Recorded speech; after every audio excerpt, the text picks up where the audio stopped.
সুপ্রভাত। আমার ফিফথ সেমের ছাত্রছাত্রীদের জন্য CC11-এর সাজেশান দিলাম। CC11 অর্থাৎ রবীন্দ্র ছোট গল্প আর আধুনিক ছোট গল্প। এখান থেকে দুটো ধাপে সংক্ষিপ্ত প্রশ্ন আমি দিয়েছিলাম, যদিও যে প্রশ্নগুলো দিয়েছিলাম সেগুলো এনাফ নয়। আমার অফলাইন ব্যাচের পরীক্ষার প্রশ্নপত্রগুলোই দিয়ে দিয়েছিলাম। আরও অনেক বেশি পড়তে হবে, এত কম পড়লে হবে না।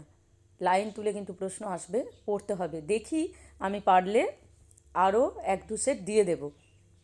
এখানে সব 5 আর 10 নম্বরের প্রশ্নগুলো দেওয়া রইল। বেশ কিছু সাল কভার করে দেওয়া আছে। লাইন তুলে তেমন প্রশ্ন সালে আমি পেলাম না। 5 এবং 10 বেশিরভাগ ক্ষেত্রেই এই রকম বৈশিষ্ট্য বা ব্যাখ্যা বিশ্লেষণমূলক প্রশ্ন দিয়েছে। আমি সেই প্রশ্নগুলোই তোমাদের সামনে তুলে ধরলাম। যদিও প্রতিটা বিষয় কভার করার চেষ্টা করেছি, এই প্রশ্নগুলো পড়লে এর থেকে বেশি আর পড়তে হবে বলে মনে হচ্ছে না। খুব বেশি দিইনি। 5 নম্বরের প্রশ্ন 27-28টা মতো, একইভাবে 10 নম্বরের প্রশ্ন 27-28টা মতো রয়েছে। তোমরা এই প্রশ্ন উত্তরগুলো আপাতত তৈরি করো। পরবর্তীকালে আমার যদি মনে হয় যে 2-1টা প্রশ্ন আরও ইনক্লুড করব, তখন আমি তোমাদের কমেন্ট সেকশানে সেগুলো জানিয়ে দেব।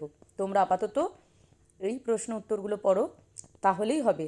গত বছরের প্রশ্নটা অর্থাৎ 2023 সালের প্রশ্নটা তোমাদের কারো কাছে থাকলে আমাকে একটু প্রোভাইড করে দিও। আপাতত প্রশ্নটা আমার কাছে নেই, তোমরা আমাকে প্রশ্নটা কেউ থাকলে দিও। আর যে প্রশ্নগুলো গত বছর পড়ে গেছে 5 আর 10-এ, সেইগুলো পড়ার দরকার নেই, সেগুলোকে নিজেরাই বাদ দিয়ে দিও। কিন্তু 2গুলো 2-1টা রিপিট করলেও করতে পারে, 2গুলো তাই নিজেরা সেখান থেকে পড়ে নিও।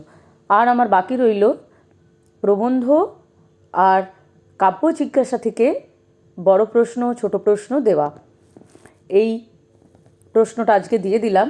চেষ্টা করব জানুয়ারির 20 তারিখের ভিতরে ওই 2টি প্রশ্ন প্রোভাইড করে দেওয়ার, যাতে তোমাদের কোনো অসুবিধা না হয়।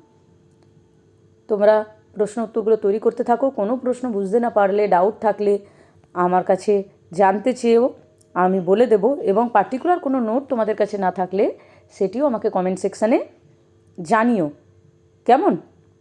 আর ভয়েস টাইপের জন্য টুকটাক কিছু প্রিন্টিং মিস্টেক থাকলেও থাকতে পারে, সেগুলো তোমরা একটু বুঝে নিও।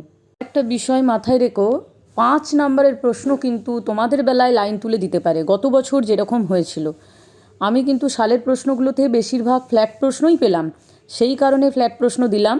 কিন্তু তোমাদের বেলায় নতুন করে কিছু লাইন তুলে প্রশ্ন দিতে পারে, সেক্ষেত্রে টেক্সটগুলো না পড়লে লাইন কিন্তু তোমরা চিনতে পারবে না। লাইনগুলো ভালো করে চিনে রাখো, এটা কিন্তু প্রয়োজন।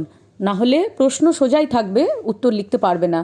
কোথা থেকে দিয়েছে, কোন গল্পটা থেকে দিয়েছে বুঝতে না পারলে কিন্তু মুশকিল হবে। আর রবীন্দ্র গল্পগুলো, প্রাকৃতিক বর্ণনাগুলো প্রায় প্রত্যেকটাতে একই রকম।